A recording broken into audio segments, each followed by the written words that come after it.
মানিকগঞ্জের শিবালয় উপজেলার মহাদেবপুর বাজার, এখানে কমপক্ষে ৩০০ ব্যবসায়ী রয়েছে।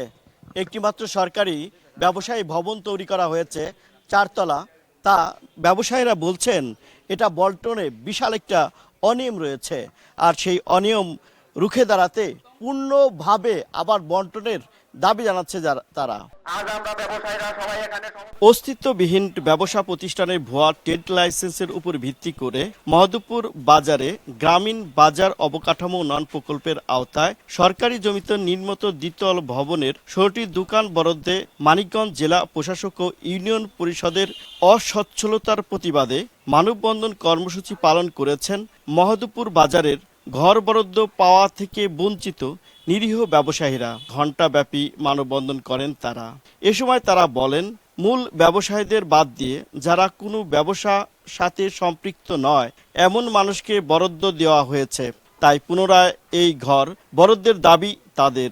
অনেক টাকা পয়সা লাগবে, এত টাকা পয়সা ছাড়া এখানে দোকান পাবে না, আবেদন এগুলো ভুয়া, এ ধরনের অনেক কথাই আছে। অনেকেই বলছে এই বাজারে হয়েছে। যাই হোক, আমি তাদের নাম প্রকাশ করতেছি না। শেষ পর্যন্ত লটারিতে তাদের নামগুলোই উঠে আসছে। আর প্রকৃত যারা ব্যবসায়ী, যারা নিরীহ লোক, এ ধরনের একটা লোক বরাদ্দ পায়নি। আমাদের মহাদেবপুর ইউনিয়ন পরিষদের চেয়ারম্যানের ছেলে কিভাবে পাইল এটা? তার তো এখানে চেয়ারম্যানের কোনো নাই, ব্যবসা প্রতিষ্ঠান নাই। আমার জোর গলায় দাবি করছি আপনাদের কাছে, আপনারা সঠিকভাবে যাচাই বাছাই করে মূলত যারা এই বাজারের নিরীহ দোকানদার, ভাড়াটিয়া, তাদেরকে এই জিনিসটা ফিরাই দেওয়া হোক। ডিসিআর আছে, আমাকে পজিশন না দিয়া তারা লটারির মাধ্যমে দিছে, আমাকে প্লট না দিয়া। আমার প্লটের পরই এই ভবন নির্মাণ হয়েছে, তাহলে আমাকে প্লট কিনে দিয়ে তারপরে লটারি দিত।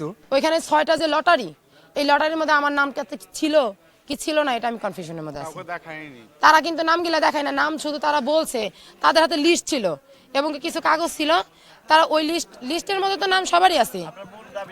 আমার মূল দাবি, যারা ন্যায্যভাবে দোকানগুলো পাওয়ার বরাদ্দ যাদের ন্যায্যভাবে দেওয়া উচিত তাদেরকেই দিক, সেটা সুষ্ঠুভাবে তদন্ত করে। এই জায়গায় একটা পরিষদের একটা ঘর ছিল, ইউনিয়ন পরিষদের। সে ঘরটা হলো চেয়ারম্যান সাহেব আমার কাছ থেকে 20,000 করে টাকা নিয়ে এবং রিসিপ্ট দিয়ে আমাকে সেই ঘরে বসাইছিল। তখন এই বিল্ডিং হওয়ার সময় আমাকে বললো যে আপনাকে ঘর ভাঙা হবো, পুনরায় আপনারা এই জায়গায় আবার বরাদ্দ পাইবেন। আমরা কিচ্ছু পাইনি। 20,000 টাকা রিসিপ্ট আমার কাছে আছে।